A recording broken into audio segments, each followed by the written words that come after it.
So, good evening, everyone. Really glad to welcome here in this Turing College event. I think there's no news today to announce because you, I guess, already know what this event is all about. So, first of all, we'll have 3 short presentations about Turing College. I will start, then Thomas will take over the microphone, and Benas will conclude. And after that, we will have a panel discussion with 3 additional panel members. So, let's begin. In 2020, here I was standing and we launched Turing College as online data school. In the very beginning, we already had an idea that Turing College could be accredited college. We did some research. We asked Ministry of Education how to become accredited college, and their answer was simple. It takes at least 5 years to do that, and basically a lot of resources, which means millions of dollars.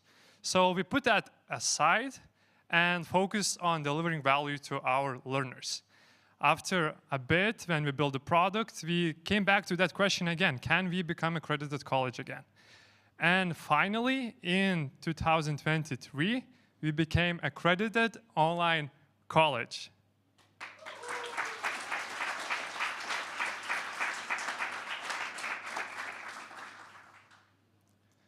So you might ask how that happened. And that happened, of course, with partnership. So we are partnering with Wolf. Wolf is accreditation as a service platform, and they are global collegiate. It means they are higher education institution in European Union. So collegiate isn't a new governance model in universities. Collegiate models are applied by the best and well-known universities as Ivy League universities, Oxford, Cambridge. Basically, it means that there are many colleges that are competing against each other, and Wolf, as higher education institution in the world, they have now 21 global colleges, and Turing College now is one of them. So what it means in practice, in short, it means that now, as we became a member college of Wolf, we can issue degrees. Now we start with master's degree in data science and analytics, and our degree is equivalent to any European Union university's degree. There is no difference. So that is huge. And important thing that we don't need to have that traditional educational model. We can focus on delivering the same education that we have been doing already for 3 years and just provide degrees and prove that our education concept that we created here at Turing College is now world level and a higher education accepted. So we created master degree, the current master degree that we are offering, by thinking that we would like to ourselves to take such master degree. So first of all, we introduce a new education team, sub-part of education team here at Turing College that are world-class AI experts. We focus on delivering the same things that work the best in current career programs, that are flexibility, that you could learn in the morning, in the evening, and Thomas will explain more what it means. And thirdly, we co-created with industry all the program to ensure that ensures the best career outcomes. So those 3 things are the most important, and you can see how the degree will look like. The degree and diploma will look like once you complete the Turing College master degree. So I mentioned academical board, and here we want to go world level. And when I say world level, this is the new academical board with founding dean Tadas Ucikas, who will be the founding dean of Turing College. And those people will be as well thesis supervisors of our first master program students. So we have Nikon Razumov that will join today panel discussion, Gintara Džiugaitė, Algimantas Černiauskas, Onkar Dalal, and Ping Wang. So those people, all of them are PhDs. They finished their PhDs, some of them in Stanford University, 3 of them in Cambridge University. So yeah, that's world level for sure. And moving forward, what it means for our current learners, increased reputation among employers. It's not a coding school anymore, Turing College. It's a higher educational institution accredited by highest European standards. It means access to world-class AI practitioners and opportunity to upgrade to master's degree once you finish the current career program. So our vision here at Turing College maintains the same. We want to help millions get AI and tech skills needed to foster society to a more productive and, as well, the most important, peaceful future. So we will be here to help, and now we have students from 20+ countries, and we will continue expanding in upcoming years even more. So for this master's degree program, we will have only 25 seats this year. So if you're interested to learn more, you know where to go. And I'm passing my microphone to Thomas.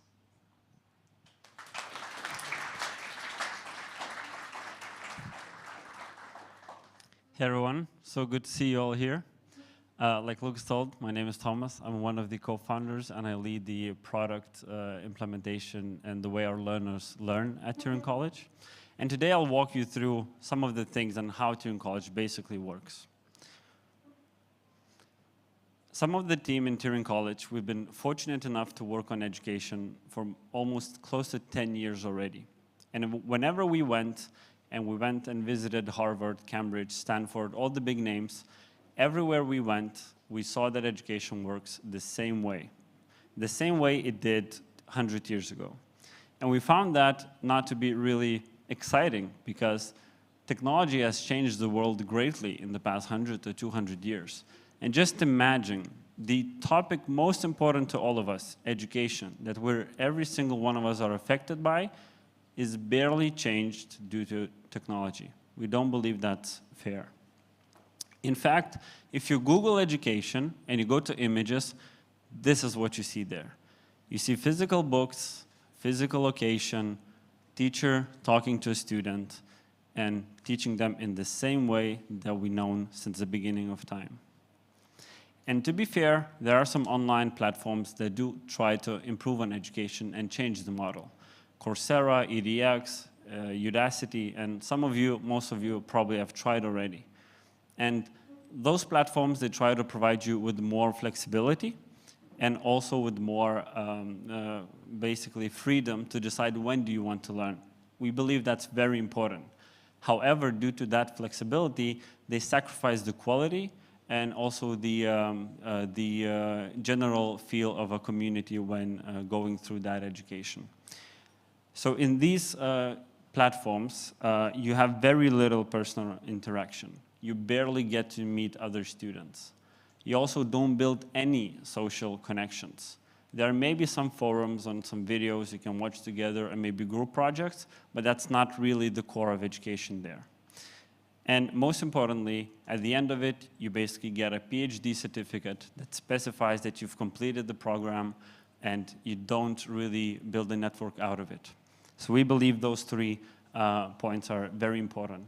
And in fact, if we go to Business 101 and draw this nice graph right here, and we have low engagement on the left, high engagement on the right, no flexibility, full flexibility, the traditional model would lie somewhere around here.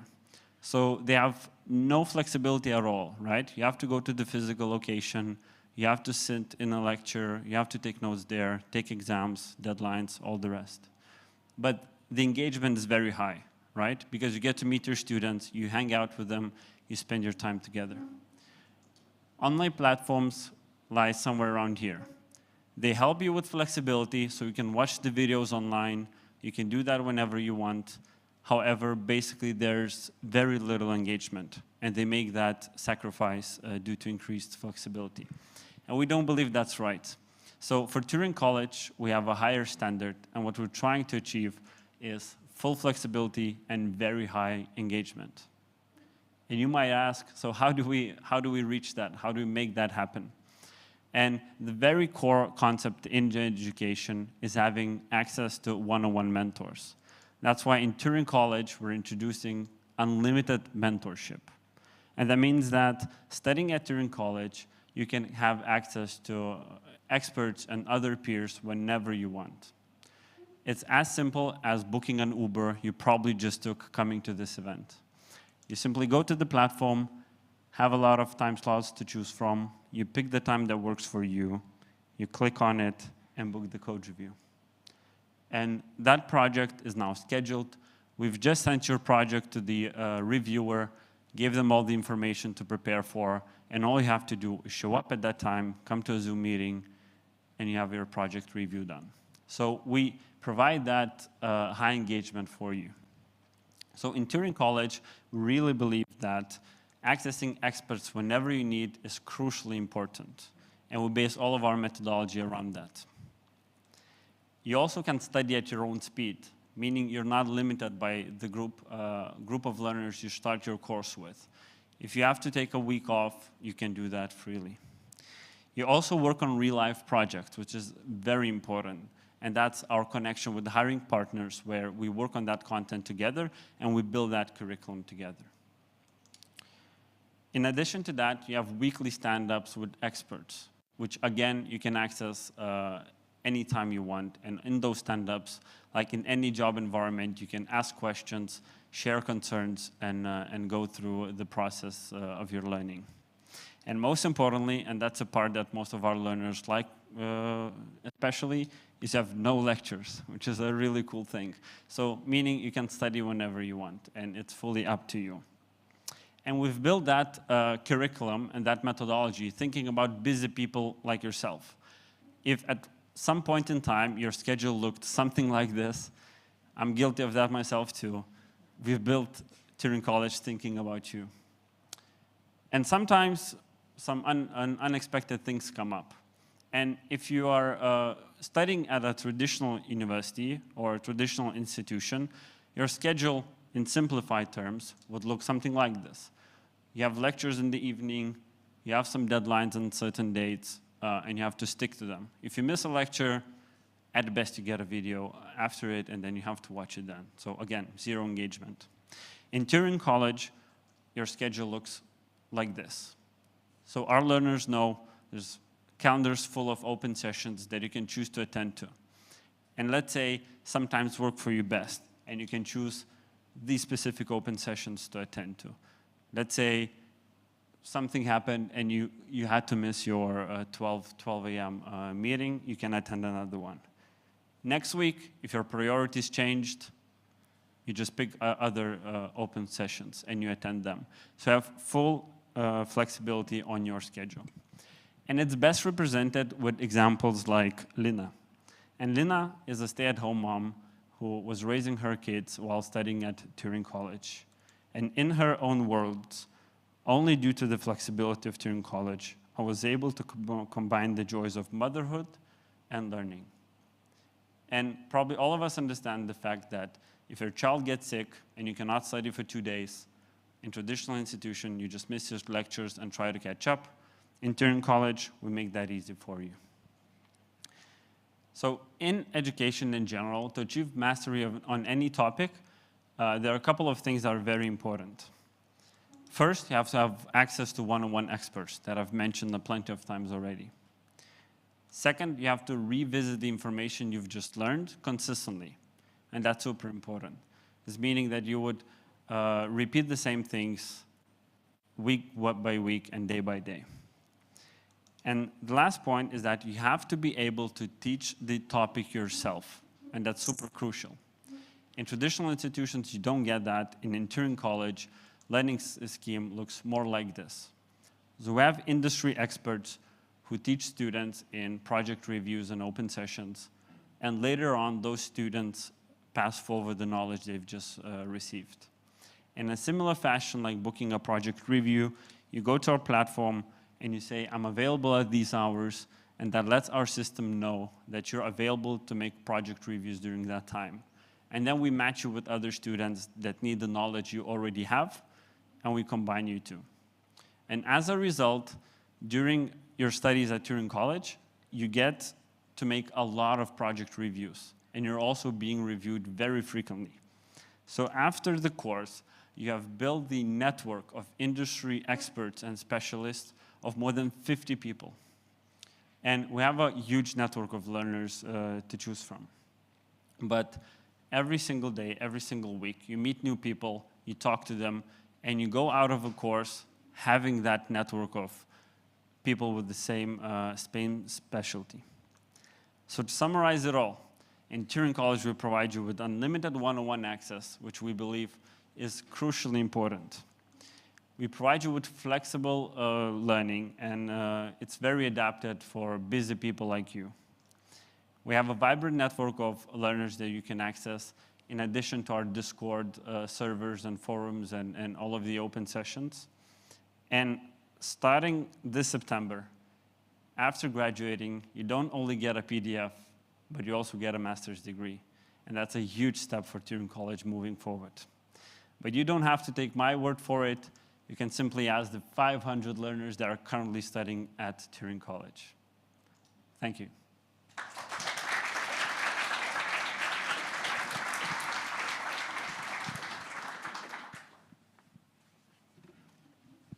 All right, I promise it's gonna be the last presentation.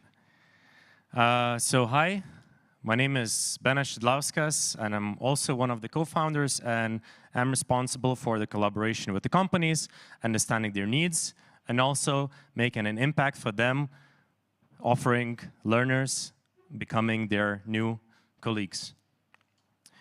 You know, after Thomas mentioned you, what is the outcome and what can you actually get from Turing College during your learning, there is the last thing, it is the final outcome that you can get. And this is the career outcome, successful career outcome, getting to the industry. And our focus on providing practical skills and real-world projects sets our graduates apart in the industry. And I'm proud to announce to you that our hiring rate is almost 100% after, on average, 6 months after you graduate Turing College.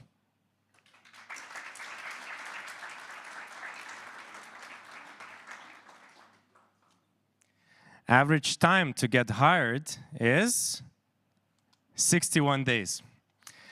And this is up to 3 times faster than it is the average in the market that is currently now. Thank you for clapping. Getting the vibe, you know. Also, I'm very proud and I'm happy to say that our learners, our alumni, are working in already more than 60 companies worldwide.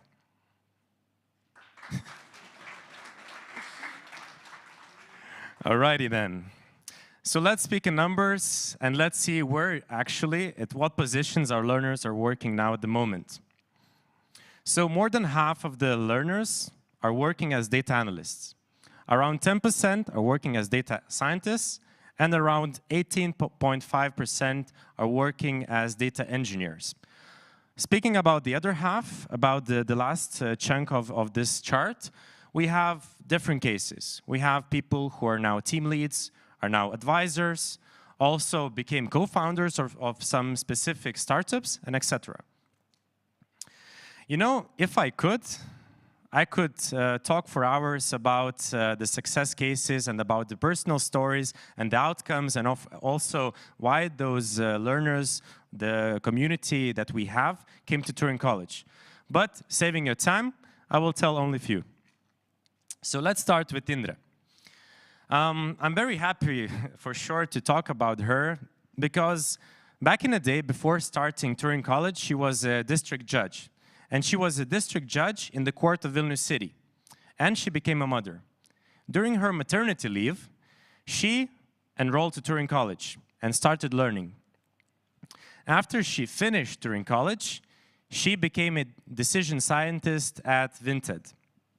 And you know, fun part of that is that she mentioned that she is the only judge within Lithuania to actually reskill and become a data professional after being, you know, a lawyer and a judge in like totally different market before. Another story is also very touching for us personally, because we have international community. As Lucas already mentioned, we have people from 20 different countries. And let's take Fortune. So Fortune, she was a data analyst in OPE company in Nigeria. She came to Lithuania. She enrolled to Turing College. Of course, she was learning online. And after she finished the course, she became senior data analyst in Lithuanian company in Western Union. And of course, she relocated and now lives full-time in Lithuania. Another success story is Christina. So she was also from the absolutely different area. She was a COVID-19 researcher at Vilnius University Life Science Center. And what was interesting that she also enrolled to Turing College. And after she finished, she became a data analyst in Kilo Health. After that, she moved to Nord Security and now is working at Nord Security as data analyst. And also, I'm very happy that she also joined on her free time Turing College and now is a senior team lead, meaning that she's helping our community to get better for the market and be ready to enroll to any sorts of companies they would like. And I'm really happy to see that we have lots of already hiring partners, companies that are working together with us, and they are impressed of the level of the preparation and the readiness to enroll and deliver from day one after they graduate Turing College. And in summary, you know, we look forward continuing to shape the future of data professionals and making a lasting impact on the industry. With that said, I'm inviting Lucas back to the stage and also upcoming panelists. Thank you.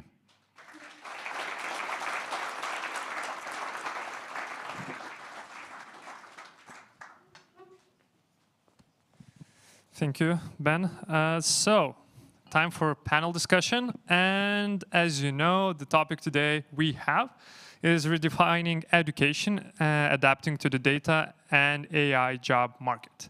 So, today we have not only me and Thomas and Ben speaking, but as well 3 panelists joining from overseas. And I want to introduce them as well. So, Tadas Uzikas, as you know, Tadas is a founding dean at Turing College. Additionally, of course, Tadas is doing many things outside now Turing College. So he's CEO and co-founder of Genius AI, has 17 plus years of experience in AI and data science.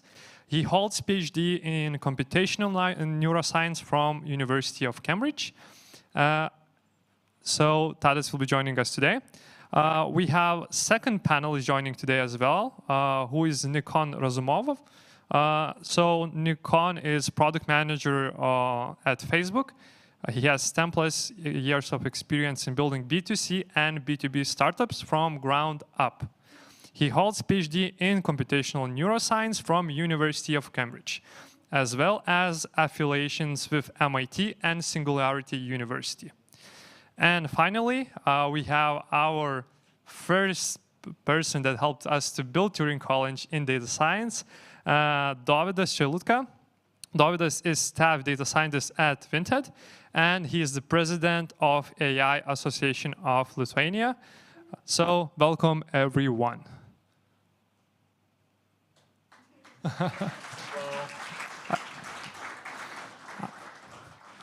Yeah, they don't know how many people are here in the audience, but you know, it's many people, 200.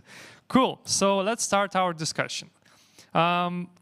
AI hype had started. We see that from unprecedented growth of ChatGPT. We see funding and ongoing public engagement around AI. Have business stakeholders' expectations changed in terms of AI applications in companies? If yes, how that changed the expectations of hiring managers? And I would like that question to be answered first by Nikon. What do you think about this question? So I want to be honest with you. I think experts on panels have been very bad at predicting the future historically. For sure. So instead of that, I will tell you, a lot of people believe that history repeats and history goes in cycles. So let's just revisit briefly the history of AI, and then I'll kind of allude what I think is going to be happening. So initially, there was a big problem of connecting the business problem to the actual AI product and specifications. So all the business leaders had ideas, and they're like, please create a dating app, and no one really knew how to connect it to an actual machine learning problem. Is this a ranking problem? Is this a content understanding problem? The second stage of this was, once you create a machine learning notebook on your computer, you need to actually put it into production. And so all of the performance issues popped up, and like you had to make it fast and in production and across 10 million people. Then once you actually put it across 10 million people, a lot of people started asking questions of explainability, like, hey, why did I get rejected for this business loan? And once explainability has been released, a lot of people started asking, hey, you used my phone number for this? I didn't give you permissions for that. So privacy and fairness kicked in. And so my feeling is that the current AI hype cycle with Gen AI is going to go through the same stages. Right now, everyone can go into ChatGPT and play around and create a classification algorithm for gender, girls and boys. But once you actually need to put it into production, you realize that you need to have it high performant, and you need to talk to your engineers, not just the data scientists. And then you have explainability questions like, how did this thing work? Why is it thinking that this name is actually the right gender? And then privacy is going to kick in. I think a lot of you have been following the privacy issues. European Union recently announced that Gen AI algorithms need to disclose what data set they have used. So in summary, I would think history keeps repeating itself all over again. Every time a new cool AI thing comes out, it goes through the same stages that I just mentioned.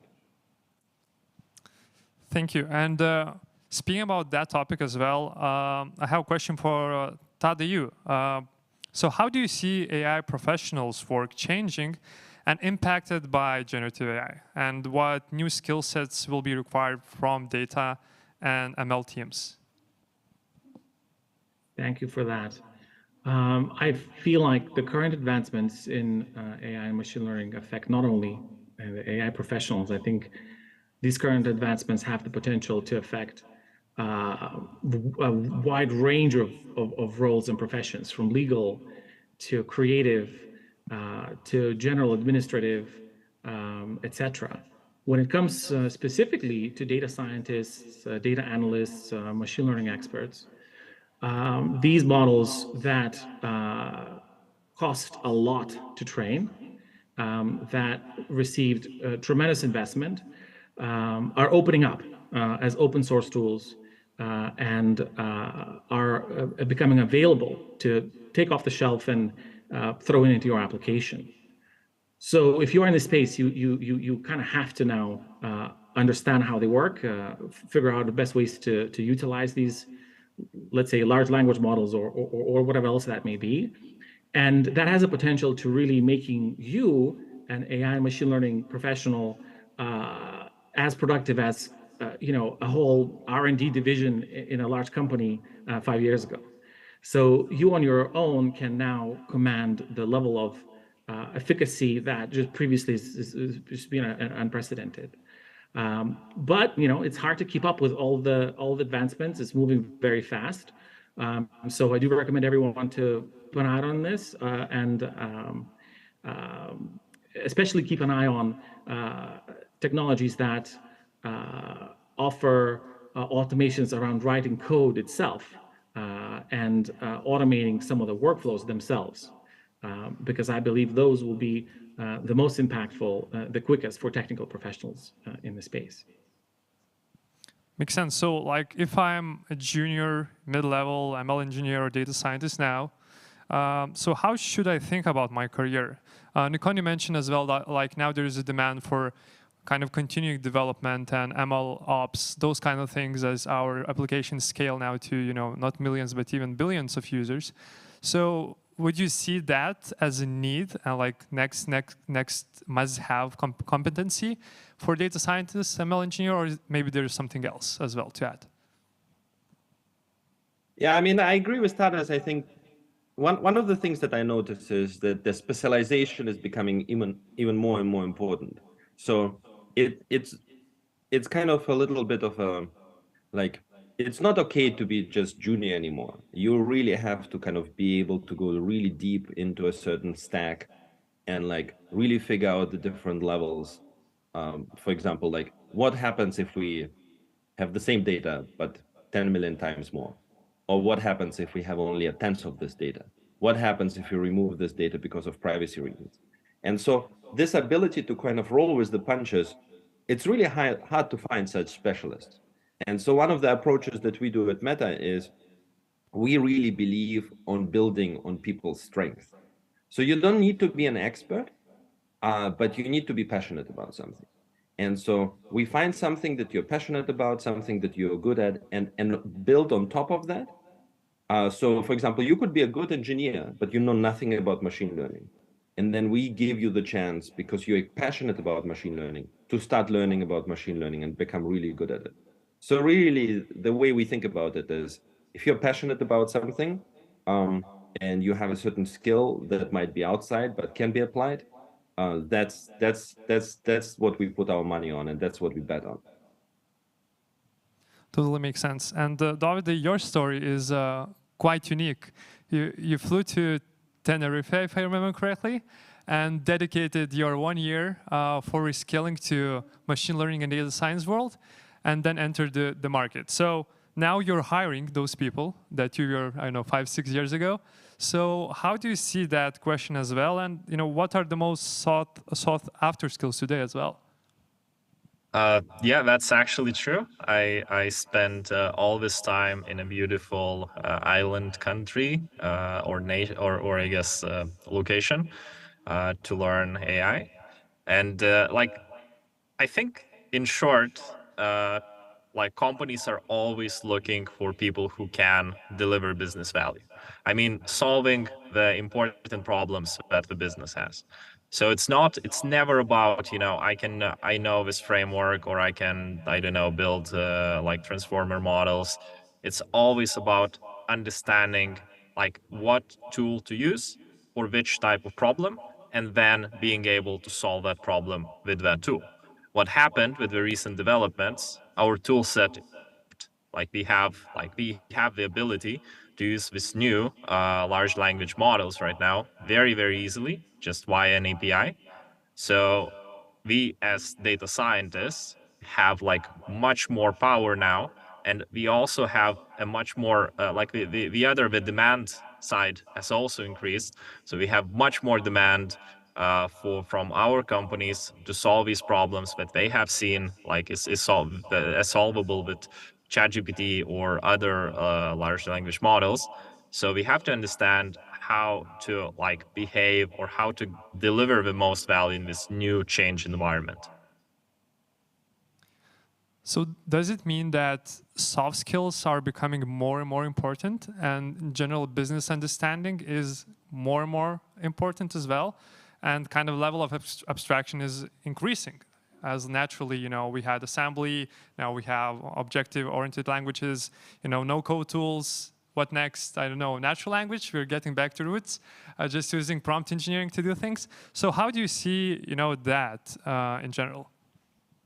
Yeah, I think soft skills were always one of the distinguishing factors between the best people and people who were just, doing their job.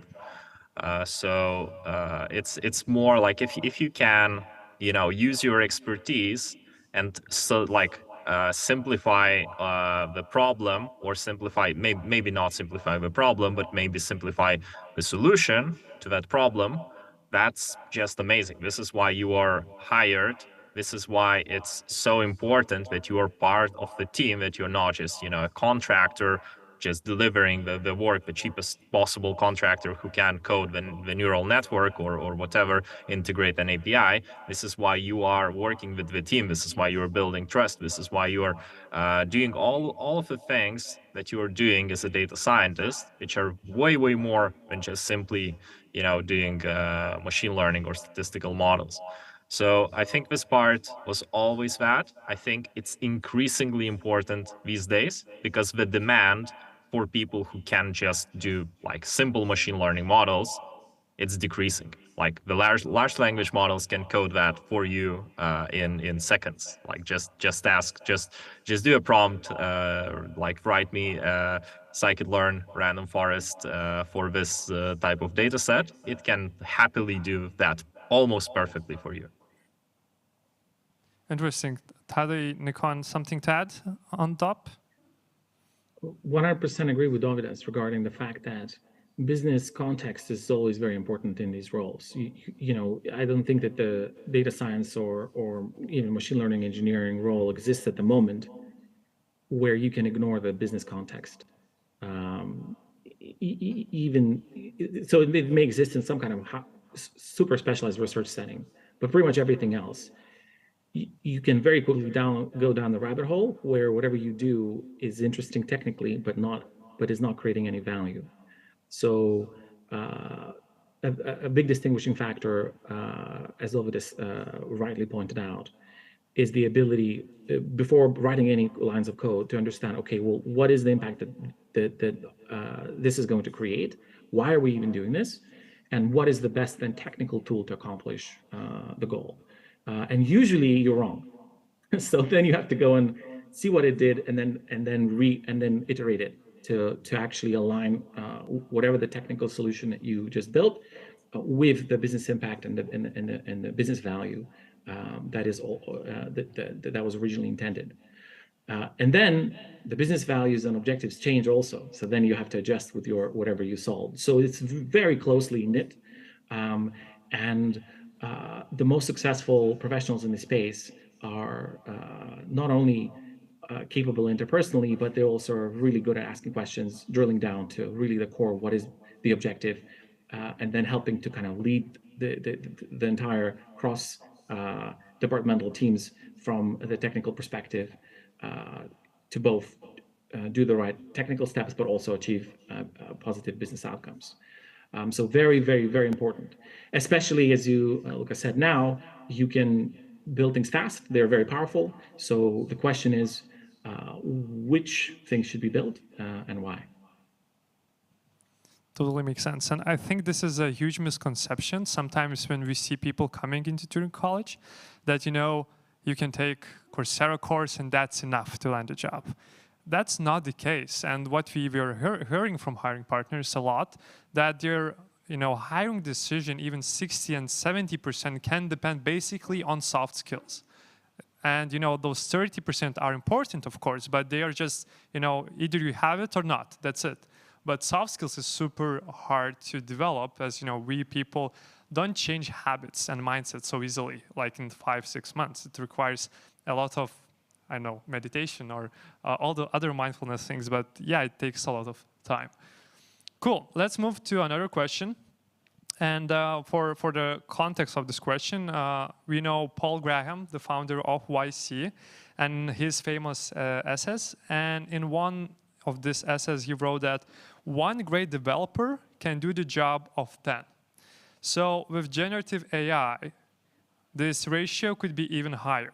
So for example, OpenAI had 300 employees when they created ChatGPT, one of the biggest and newest groundbreaking things in startup world and general public application in AI. So Tadej, what is your opinion on this? So there's another quote that has been made famous, which is that software is eating the world, and has been kind of a leading mantra in a lot of venture capital and startup circles, which then got updated, saying that software is eating the world and AI is eating software. So I think that we're definitely living in a new paradigm now, where machine learning, large language models, auto GPT, all those technologies have the chance to essentially write software for us. From that perspective, I would say that one good technical expert, whether they're an engineer, software engineer, whether they're a data scientist, whether they're a machine learning engineer, whatever the flavor may be, they now have the power to be maybe instead of 10, maybe 100 people or even more. So certainly an extremely exciting time to be around building technology. Tommy, how many developers we have, and how do you think about, leveraging AI to solve the problem of not finding and struggling to find developers here as well, maybe at Turing College? And Turing College actually we have 1.5 engineers, and we built all of that with those resources. But I think the very important question that Paul Graham raised a long time ago about this almost a mythological creature, 10x engineer, in simple terms, a person who can do the job of 10. And I think those people were exceptional back then. And you were an exception if you were a 10x engineer, and you could do a lot, and everyone wanted you. I think with generative AI and everything, even if we put aside the generation of code and writing code or creating models, it can do so much more for you on daily tasks. So I think to be hired in the next couple of years, everyone has to become that 10x engineer, 10x accountant, whatever that is. And I think just the level of standard has just increased, because while before you could only command the work of yourself, right? If you think of something, you can do that. And now you have these tools that can do the work for you.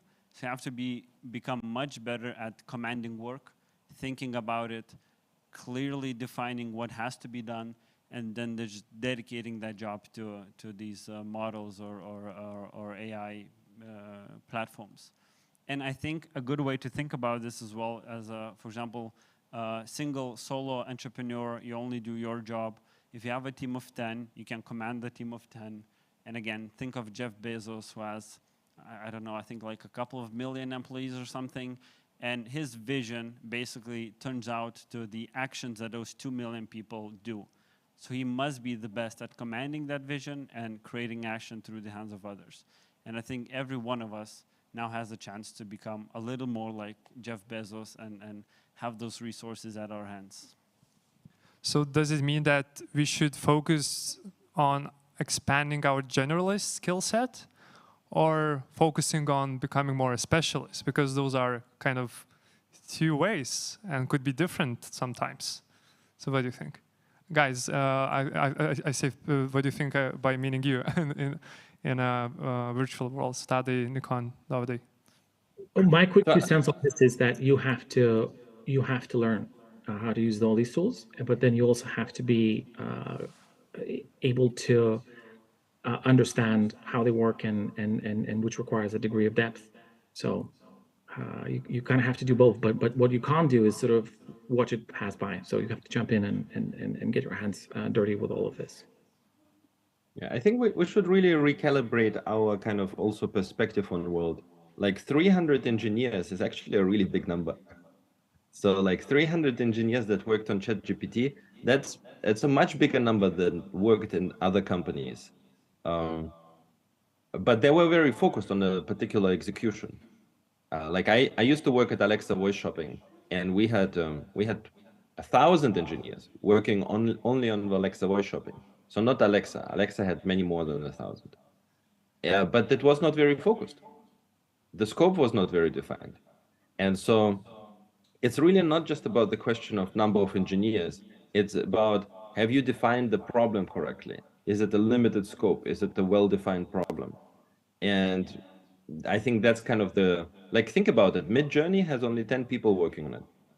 So really, it's not just about the question about how many people. It's about the question of, have you defined the problem correctly? I would maybe add, or I guess not add, but take away from what Tada said. Tada said, you have to learn. I think, period. That's it. You have to learn, because that's the difference. People who know more can achieve way more than people who are just, banging their heads against the wall. So the way is to become a specialist and then being generalist, using your specialty to do things. Way to go. Cool. So we already mentioned one application of generative AI, which is Stable Diffusion 5. And so we use that to create our cover picture of the event as well. So that as well is an amazing tool that helps, for UX UI designers, just not to use stock pictures, but generate really creative expansion of their, brain imagery becoming reality. So do you have similar applications, use cases happening in your job environment that, Stable Fusion is an example of UX UI? And what roles in data industry are at risk of being merged or eliminated? So the question. I have a controversial opinion on this. Super, go for it. Look, our friend Jeff Hinton, who's the godfather of AI, 6 years ago said that we should stop training radiologists because X-rays can be analyzed using AI, and you can find all of those things, right?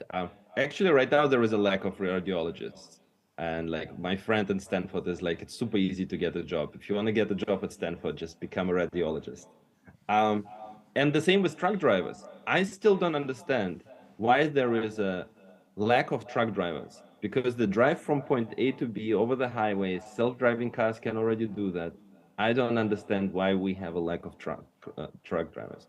So my main point is, it's almost certain to me that all these experts and specialists are really bad at predicting the future. So on that note. For sure. But speaking about use cases, changes sometimes happen slowly and instantly. So like only people that are behind the curve can see that, behind the curtain can see that. Those that are creating technology, for people that are in ML, data science, those models aren't new. What we are speaking about, that is a natural progression of the field. So speaking about through that perspective, so do you see similar use cases happening in fields that people, traditional people, not traditional, like public audience aren't aware of? So happy to jump in here to comment on this. So what is happening right now, I would say for sure is very exciting, because this new class of machine learning models is becoming accessible, whether they're language or image related.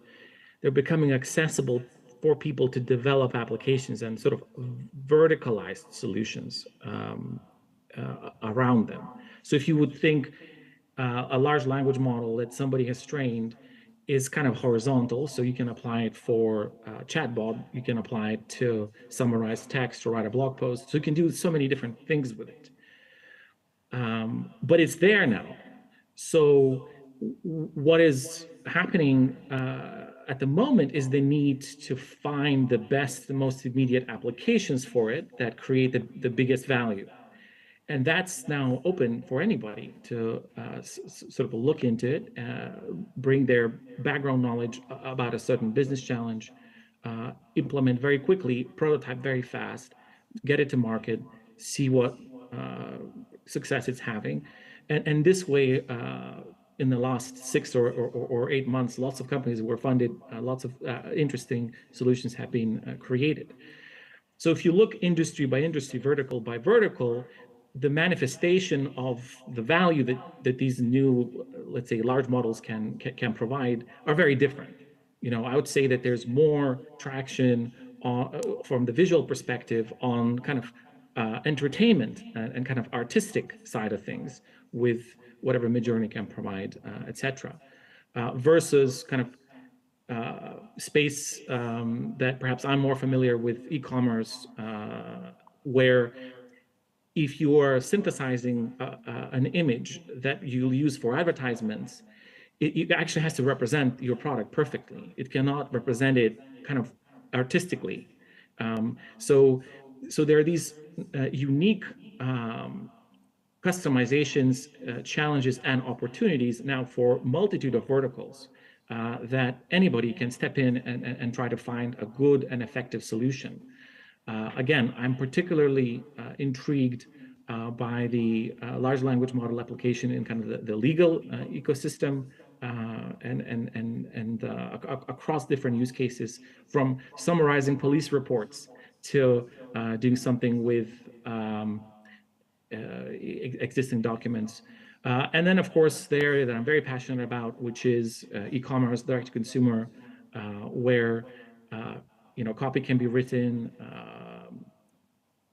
images enhanced, for example, in painting, combined with stable diffusion, combined with the actual product imagery itself, creating essentially letting brands that usually couldn't afford expensive creative agencies really showcase whatever they're selling in the best light possible. Now is something that they can do. Whereas before, they would need to grow and have more revenue and become much bigger before they can afford representing what they do at that level. So definitely interesting area to keep an eye on as well. But I'm sure that Dovydas, Nikon, you may have other kind of areas that you've currently been looking at where you think, wow, this is actually going to be really impactful. Tommy, what do you think about education? Education may be another one, huh? Yeah, education. Yeah, education is definitely changing, but I think Dovydas put it very well. You just simply have to learn, and especially now the pace of change is so fast, and if you just sit there and watch it go by, it will just go by and you will stay at the same place. But I think in general, like in very simple terms, just humanity and every worker is becoming more and more efficient throughout the last 5 decades, 100 years. We're just becoming more efficient in very simple terms. And whether this new wave is AI and the next wave is something else, we will simply become more efficient. So I believe we have to think to ourselves, how do we leverage that efficiency and how do we use it to my advantage? When we invented cars, we could suddenly travel more. When we invented ships, we could ship more products, so globalization took part and prices decreased. In the same way, now more people can create products with very small teams. And as a single entrepreneur or a person with an idea, you can literally ship it in a week. So you've just become more efficient. So I think that's the general trend that we're going through. And this new wave is the one to make use of. But whenever thinking about these changes, I always remember, I think, the quote by Ben Horowitz, who invented and worked on the very first browser. And he went to Silicon Valley in 1996 or 7. And in his words, he said, there was this big thing, internet, and everyone was hyped about it and talking about it. And I thought I was too late to the wave, too late to this next big thing. And that was 96 or 97. And he started the first browser, and he built his entire career around internet companies. And just recently he said, I still don't think you would be too late to internet if you join it now. So we're now in this big bubble, and we think that everyone's talking about it, everyone's using it already. But you ask a simple, just a random person on the street, I don't think they will know much more about what LLM is and what models should they use or what ChatGPT latest plugin is about. So just my 2 cents maybe that it's not too late, and you should definitely learn and jump on the train if you want to make use of it. Totally. And what about education as a use case? So do you see teachers being possibly automated by AI systems? Well, this automating teachers theme we've been talking about since the start of Turing, and everyone hated us about it because everyone would say, like, do you want to get rid of their jobs and stop their profession? So we don't. And I think, again, teachers in the same way, they can become much more productive in ways that we already use generative AI tools in Turing College. For example, validating projects before they reach a mentor to make sure there are no critical errors there. So if you simply show up to a project review and there's a huge critical error no one noticed, you're just wasting your time there, basically. So you come up there and someone says you, hey, this is not working. So 2 people had to meet and waste their time to do that. So you can use models for things like these. In addition, for example, we have a lot of quizzes and quiz questions as a preparation. All of them basically are generated now by ChatGPT. and it gives great ideas to our content creators, and they simply use that to brainstorm, and they think, hey, this is a great question, I'll use that one, and they adjust maybe a few sentences, and off they go. So I don't think teachers will be completed, removed in short term. I'm not sure about the long term, like Nikon said, we're very bad at predicting the future. But in general, I think these are the places where there's a lot of efficiency that can come true. Totally. I think what we don't understand that for, if you speak about high school, K-12 industry, 60–70% of teachers' time is dedicated for administrative work. So only 30% is contact-to-contact hours with students. So those technologies, what basically helps and possibly can help teachers to achieve is to have more one-on-one time with students and take that boring part that we humans are not good at and focus on where we are good at. So that is human-to-human interaction. Cool. So let's move to education and the need of change here. So what are the reasons for getting a master's degree? So Nikon and Tade, so you finished your degrees and not even master's degrees, you finished PhD. So maybe you can comment on that. Yeah, go ahead, Nikon. Happy to jump in, but love to hear from you. So here is what I'm thinking. I've done a master's degree and I was very proud of it. I thought this was the best thing ever. I was waiting for the Nobel Prize. But kind of in retrospect, it was kind of almost like a childish thing that didn't really matter and no one gave a fuck. And then I have lots of interns that come to Meta all the time, and they do projects, and they're very proud of it, and they think that they've done the most amazing thing. And then in retrospect, I look at all these projects and I'm like, hey, what is this? This is all kind of irrelevant. We didn't use any of your code. And on the other hand, I look at people that kind of came and did a startup or like something like that, and they put all of their effort into it, and they really built something, and they learned something, and they became really good at something. And those are the people that are amazing, and I really want to hire them. And what is so special about like this, doing a startup compared to masters and doing an internship? It's because they were very passionate about it. It's because they thought that this is their thing, and they've put lots of effort into it, and they work day and night, and they were emotionally connected to it. So I think when you do your master's, you should be thinking about it as, my God, this is my baby. I'm going to work on it. I'm going to kill it. It's going to change everything. If you just think about it as like you normally been thinking about everything else you've been doing, like, this is just a job. I come to the job. I clock in, I clock out. This is just the university. I come here, I listen to lectures of boring people, right? If you have this type of attitude, then masters could be a very dangerous thing and could be a waste of your time. But if you have the passion, and if you're really committed, and if you're really putting everything on the field, then you come out of it with a project that's going to be so phenomenal, and people are going to be looking at it and saying, oh yeah, this person has actually learned something. And so that's what I encourage you to be really passionate and dedicated. And I think this is where Turing's unique model comes in as a really interesting innovation in this space, because it sort of breaks this this pattern or this framework that everyone is used to, where you have lectures, somebody's telling you something, then you have some course projects that are inconsequential, but then you have to do them because they are some kind of credits. All of that gets turned around in a peer-to-peer model, in a model where you work on something that you really want to invest your time in, and then you have the enjoyment of sharing your successes, challenges with your peers.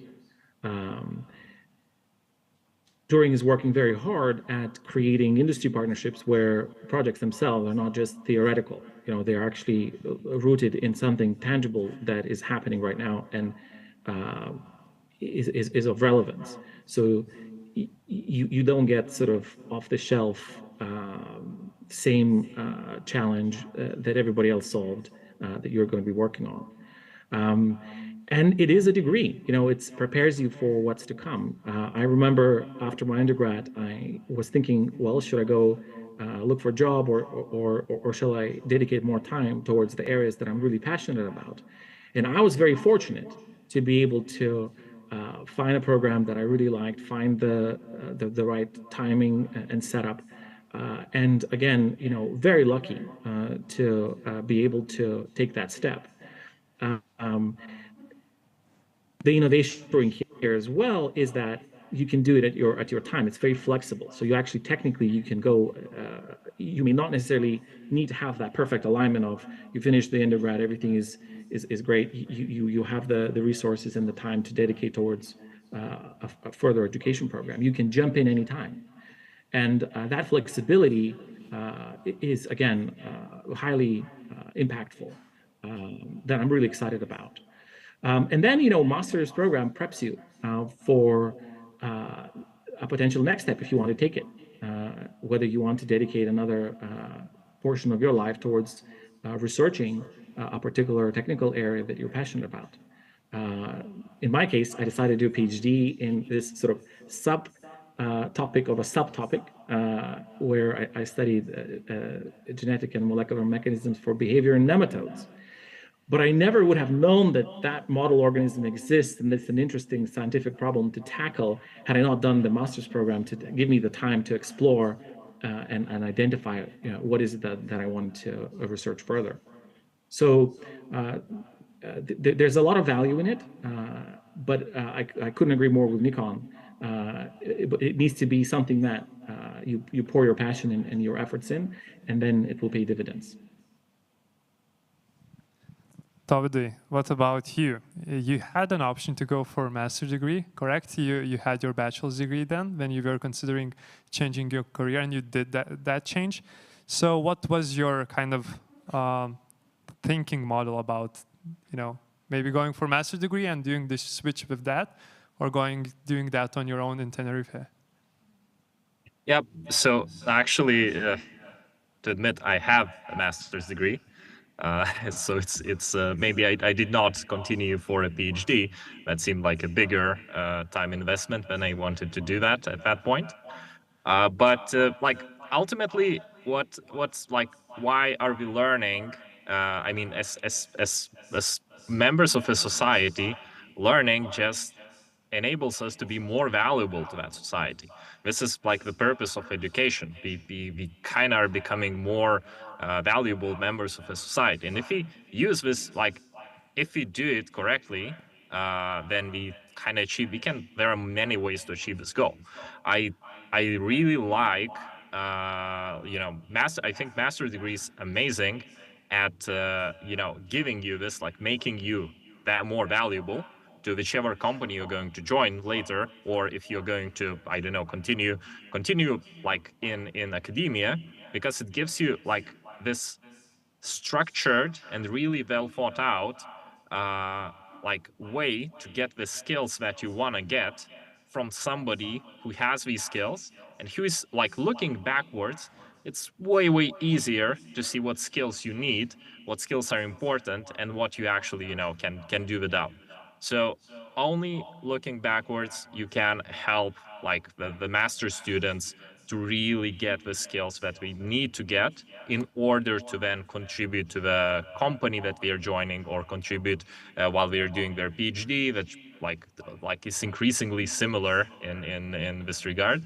So I think it's just like amazing opportunity, and I would maybe if I would not have done it, I would maybe do it right now. Tomo, you don't have a master's degree, so what is your line of thinking here? You don't have one too? That's correct. Yeah, so I think what we're also trying to do with this master's degree introduction to Turing College, it's very nice for us to enter that sort of academia world more of. But I think the most important thing is to bring competition to universities. Right now, if you are thinking about a master's or would like to get one for whatever reasons, maybe you just had an idol who had a master's degree and you want one too. Maybe your parents are pushing it, or maybe you want to go to scientific world, which is a very legit reason to get a master's and later a PhD. But we want you to have more choices. And I think Turing College does exactly that. And we bring that competition to universities. Historically, starting a university is extremely hard and extremely complicated process. And it's like this monopoly of 5, 6, or whatever number of universities you have locally, and they don't really push each other. Those are big bureaucratic organizations. And us as a startup of 22 people, we're also offering a master's degree and competing with universities who have like 1,000 plus. So I think that's the part that excites me the most, is that we can bring that competition. And I really believe that competition drives the best of any company. And that's the reason venture capital and startups exist, is because of competition. And I think that is one of the ways for us to push that change in education. Regardless if we achieve that or other universities do, at least I'll be calm that we push them a bit to be better, but faster, and provide better education. So since September, we're competing for people who want to get a master's degree in data. And I think that's a beautiful thing to have. And I don't think that's ever been done before. So that's the part I'm most excited about. Interesting. So speaking about current universities and their preparedness for what's to come, speaking about innovation, generative AI, we have many use cases, students using ChatGPT to write, thesis, coursework. And I had even discussions with friends that's studying at Oxford, so they are using that as well extensively. So, even on the best universities in the world. So is it kind of the tipping point that we're having in education industry where colleges as us that are prepared and thinking about, how to be ChatGPT proof and how to test those, knowledge that from the first principles, not just, through the methods that are used already for 200 years and you're not thinking, is it good or not? Or is it going to be a change and dramatic even problems for universities if they don't adapt to that? Or you think that, they will adapt and they will find ways to do it fast? Because technology is already here. So the question goes to Tade, you maybe. Well, happy to comment on this. I think that there's just several dimensions to this question.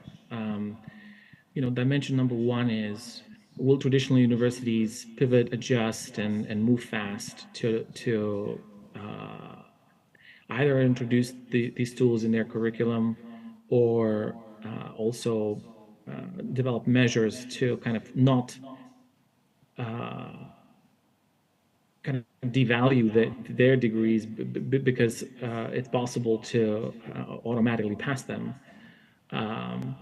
So my view is very optimistic on this. I think that existing tools that can kind of help solve complex problems are as good as the person asking the questions. I mean, previously people thought that spell check is going to ruin everyone's ability to spell, but it's a great tool to just accomplish the task faster. But if your thought and your train of thought and what the argument that you're developing, there's no logic to it, that doesn't change anything.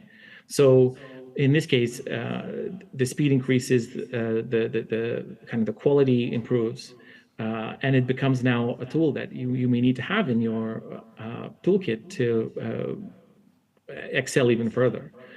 I think that traditionally universities are places where innovation happens. So new programs, new coursework is constantly being created. However, the model in which it's done usually stays the same. Especially when it comes to new technologies, incorporating them into the curriculum, when you have very similar or traditional model, it's just harder.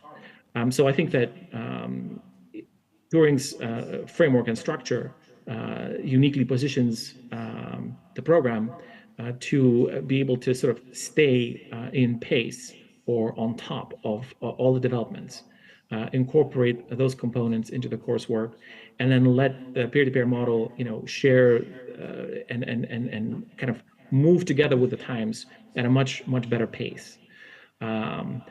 So from that perspective, I think that whilst there is an added challenge for traditional models, this is kind of this decentralized peer-to-peer model is very well suited to stay on top of technological advancements like this. Nikon, something to add? Yeah, I mean, there's a couple of things. I think one thing that I would notice is there is a little bit of a gap that is being created by the industry. So there is this hiring slowdown, maybe some of you have noticed.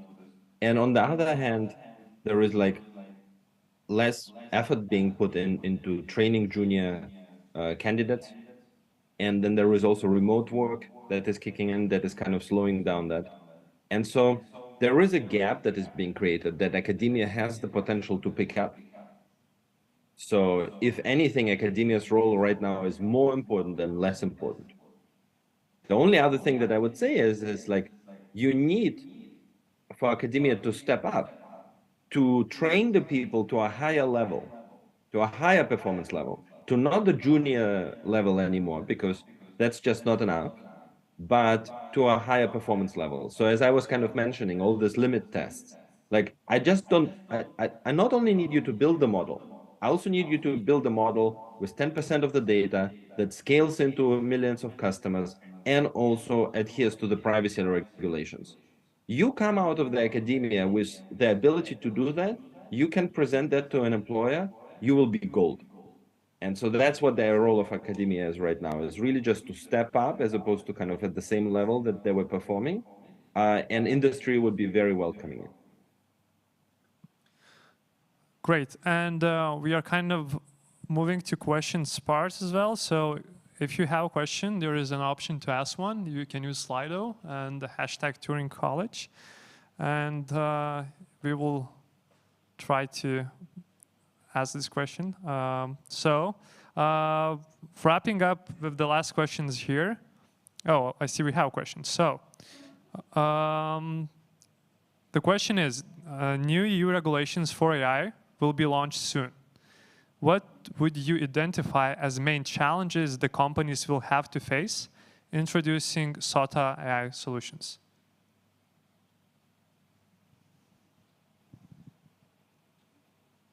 So maybe someone could. I mean, I mentioned already, obviously the privacy is going to kick in big time, right? History repeats itself. You know, we've done the privacy once before. What data have you used to train these models? Do you have the rights for this data? Specifically, this is important for code because there are certain regulations that say if you use a certain code that adheres to a certain usage license, then all the subsequent code that came out of this code that used that code also has to adhere to that usage license. So you could be in the position that you used some sort of open source code that you didn't know during the Gen AI situation. And that made your entire production code, everything that your company has produced, open source by definition. So there are many different implications of not knowing what you're using. And the second problem is the quality of the things that are being produced. I think a lot of people don't understand what machine learning problems can arise. I worked at Alexa Voice Shopping, and we shipped 50 million devices. And every single day, one of those devices fired by mistake and ordered a Rolex watch for $60,000. And people don't understand what the low probability of error is if you have 50 million devices. The same thing applies to Gen AI. Tadas mentioned the fact that the lawyers might be affected by this technology. Imagine you have a 70-page contract and Gen AI made one mistake. An S is missing, a comma is missing, a not is missing. Humans are traditionally very bad at detecting mistakes that machines do. All these paralegals, all these associates, all these partners, they're trained to detect human mistakes. But as soon as AI starts introducing machine-generated mistakes, everyone will have to relearn this new skill from scratch. So these are kind of the implications that I see. Super interesting. And related question is, how do you think AI will affect humans' creativity? People use these AI tools from coding to creating designs. Does people will be more dependent on AI than their skills? Happy to comment on this one because we work with a lot of creative industry teams at Genus AI, and the answer to this is that actually not at all. Creativity is essentially the fuel for successful interaction between AI and whatever the task is at hand. And so instead of making a video that is at 6 different aspect ratios because you need it for different placements across digital channels, you actually can spend your time thinking about what is the next best idea and creative representation of this advertisement or this product, and let software do the rest. So basically, it sort of frees up your time. So I would say that actually amplifies creativity. The speed at which you can execute on your idea is so fast now that the only thing that is left is how fast can your creativity be. So I think that it will make creative people even much more creative rather than sort of make them obsolete. And people that are perhaps specialized in creative industries on more of administrative tasks, they will be able to migrate into more of creative tasks and let the software do all the boring stuff. So very exciting time. Yeah, maybe I'll jump in very quickly. So I think to add to what Tade said, completely agree what he said. But I guess we can also learn from history, and the same way that photography did not replace paintings or like painting, and then videography did not replace photography. We'll have just additional ways to generate art or create art. And I'm also super excited that what we as humans can come up with just new tools and new ways to express ourselves. And I would say it's basically a tool to achieve certain goal you have, and in this case, to create beautiful art. And a good example, I think, is, for example, there's this runner, Eliud Kipchoge, and he achieved, he holds the world record for a marathon, and he ran it in 2 hours and something minutes. And then Nike created a new shoe, Vaporfly % something. And they put a carbon plate in that shoe. And suddenly, every single running record was broken. And Eliud Kipchoge ran a marathon in under 2 hours, first time in the history of time. And is the record his or not? He used a new tool that was not present before. So it's maybe not very honest to compare his result with the historic ones. But nevertheless, that's a new tool that we have available at your hands, and we can deploy that to and reach explore new limits. So I think the same thing with the art or any other topic. We just received a new tool. We just have to learn how to use it and create beautiful art out of it. We don't know where the limit is, I guess. So that's the point. Great. I have a really interesting question. I think, Toma, you can as well answer this. So how should women break through into the male-dominated industry? So we have some data to share maybe as well.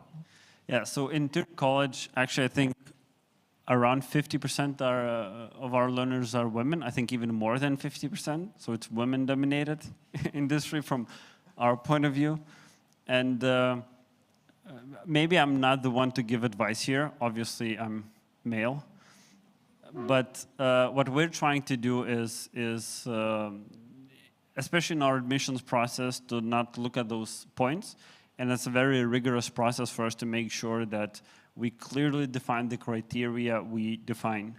For example, research shows that people who are more beautiful are more likely to get into companies, pass interviews, et cetera, and we don't even think about it when we do that, but it's just in our brains. So we really try to sort of take out these things out of the equation. And also in Turing College, I might add, is that we have this scholarship program where we actually give out a lot of scholarships for people who cannot afford that, and also trying to bridge that gap to make sure that people who don't have access to resources or money to be able to study, they can also study at Turing College. So I guess we do our job to make sure that on our side is equal, and we try to give everyone great skills. And if you have great skills, you'll get a job. And in fact, last 9 of 10 hires, the hired learners in Turing College were women. So success rate is quite clear. To maybe something to add? We should maybe focus on men getting hired better, because the ratio is on their side now. Yeah, I Just joking, obviously. Yeah. But okay, let's move to next question. What is the most efficient way to study in this field in your own experience? What you suggest for a beginner? So, Davide, maybe you? Yeah, it's very hard to say what's like one right way to study. We are all different, and I guess this like very superficial answer saying like, do study in a way that works best for you. Maybe it's not what the like question author is expecting. What we learned in Turing College and like the research on this is studying on something that you can apply really helps, and being very motivated in like learning the thing also really helps. So we are trying our best to combine these two in how we create like anything that we do in Turing College. So I would say like choose the field just of study that you're interested in, or like find a way to make it interesting for you, and constantly check, like have as like small of a feedback loop as you can to validate your learning, and to give you just enough challenge to acquire knowledge at the speed that you can acquire it.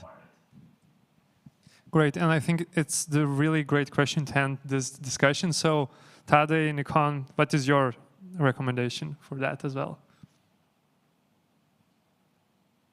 Yeah, I mean, it's a mixture of things. So first of all, I would say definitely focus on the things that you're passionate about, and that you have a certain skill.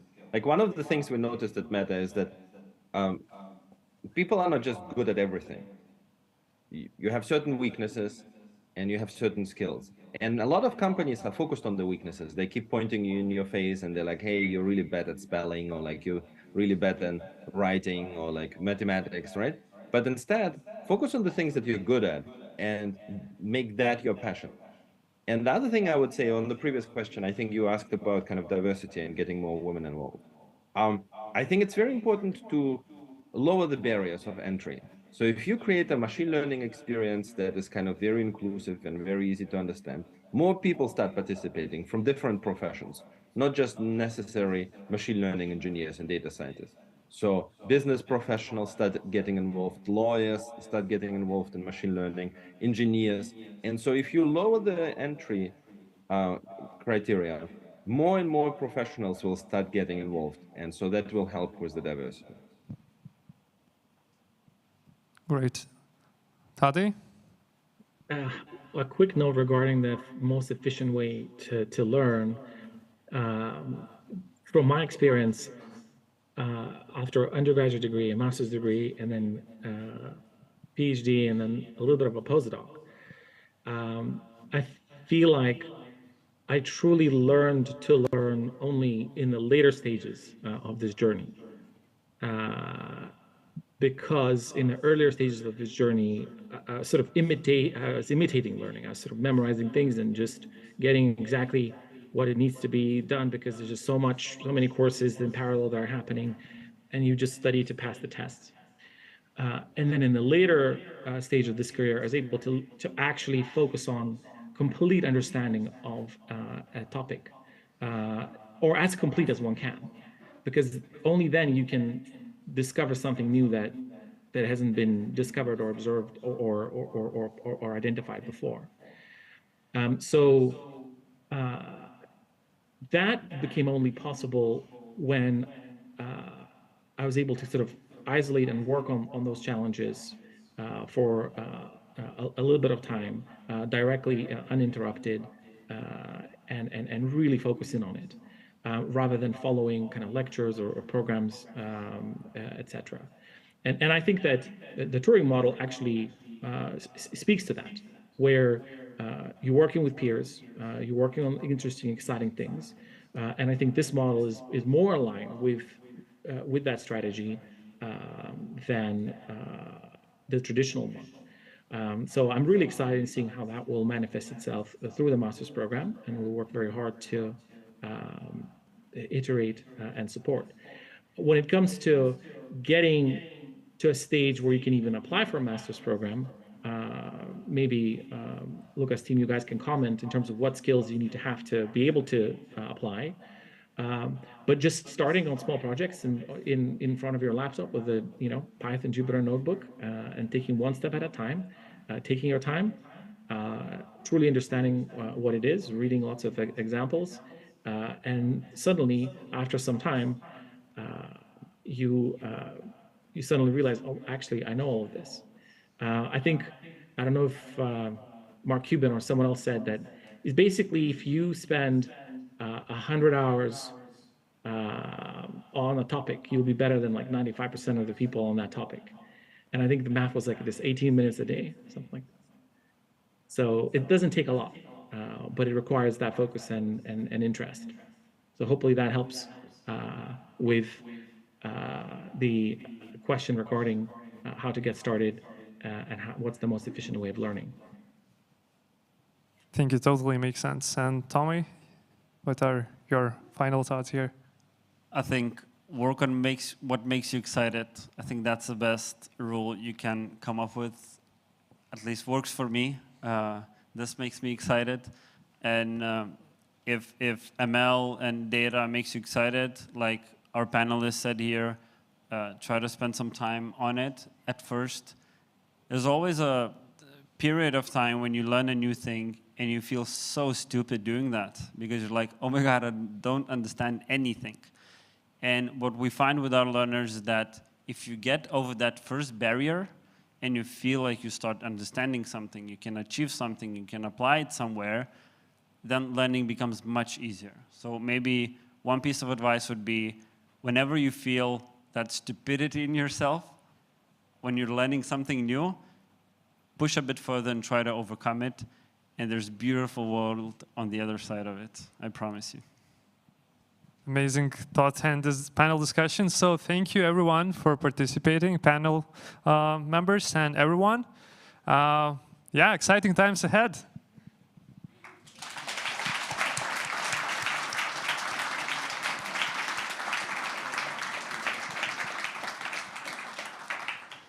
So event hasn't finished yet, and we have a networking happening in San Diego bar. So everyone is really welcome to join us for a networking session as well.